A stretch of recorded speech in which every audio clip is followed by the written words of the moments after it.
Chaque été, c'est le même scénario. Dès que le thermomètre grimpe, le gouvernement dramatise. 84 départements en vigilance orange, c'est inédit, s'écrie Agnès Pannier-Runacher. Mais ce n'est pas la météo qu'on vous vend, c'est la peur. Et avec la peur vient l'obéissance. Été 1947, canicule. 1976, plus 35 degrés. Sécheresse. Village ravitaillé par les pompiers. Prêche à l'église pour faire tomber la pluie. Et pourtant, pas de Greta Thunberg, pas de vigilance rouge, pas de Davos, juste l'été. Aujourd'hui, à 30 degrés à Paris, les médias hurlent fin du monde, urgence climatique, canicule extrême. Mais ce n'est plus la météo qu'on rapporte, c'est une narration de panique, un outil de propagande. Chaque vague de chaleur devient une opportunité politique, restriction de circulation, contrôle énergétique, taxation verte, application de rationnement et bientôt le pass climatique. Objectif, vous faire accepter sans broncher l'agenda 2030 de Davos, quota carbone, fin de la voiture, viande rationnée, surveillance numérique de votre mode de vie. Le climat devient le prétexte ultime pour vous contrôler, pour vous appauvrir, pour vous soumettre.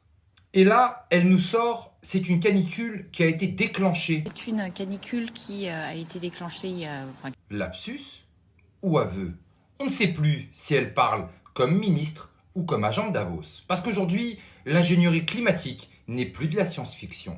Aérosols stratosphériques, ionisation de l'atmosphère, modification des courants, des précipitations, le ciel est devenu un laboratoire et nous, des cobayes climatiques. Agnès Pannier-Runacher explique quand on climatise une pièce, on réchauffe la rue. Donc, si vous cherchez un peu de fraîcheur, vous êtes un criminel climatique. Bientôt, un QR code pour prouver que vous méritez la clim, pendant que leur bureau ministériel reste à 22 degrés toute l'année. Ce n'est pas la planète qu'on sauve, c'est leur pouvoir. Qui est-elle cette Agnès? Ministre, femme d'un haut cadre d'Engie, inspecteur des finances, présidente d'Engie Global Marketing. Elle anime des débats pour le Forum économique mondial, le cœur du système. Son monde, c'est celui de Nestlé, BlackRock, McKinsey, pas le vôtre. Et le numéro vert contre la canicule, tenez-vous bien, 08 00 06 66 66 666. Juste un hasard ou un petit clin d'œil cynique à ceux qui comprennent? Appelez le diable ou l'état de providence.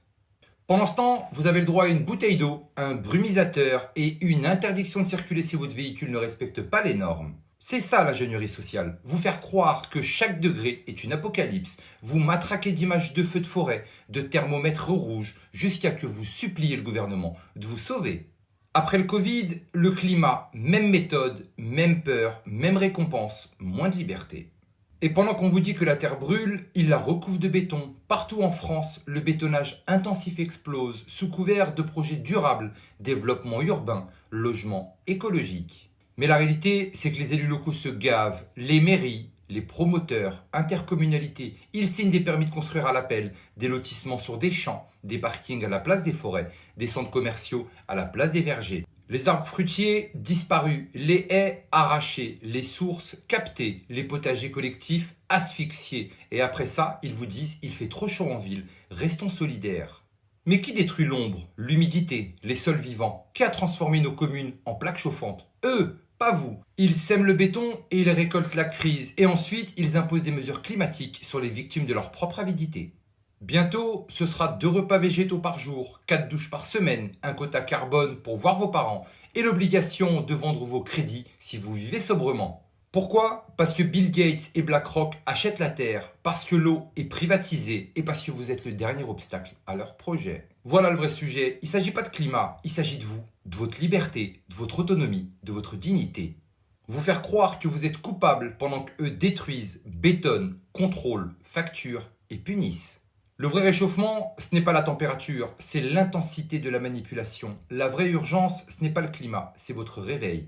Alors, n'attendez pas la permission pour penser différemment, coupez les récits officiels, dénoncez la corruption locale, replantez, reconstruisez, résistez. La résistance commence par la lucidité. Partagez cette vidéo avant qu'elle ne disparaisse comme les forêts sous le béton. Mais surtout n'oubliez pas, on n'est clairement pas au bout de nos surprises.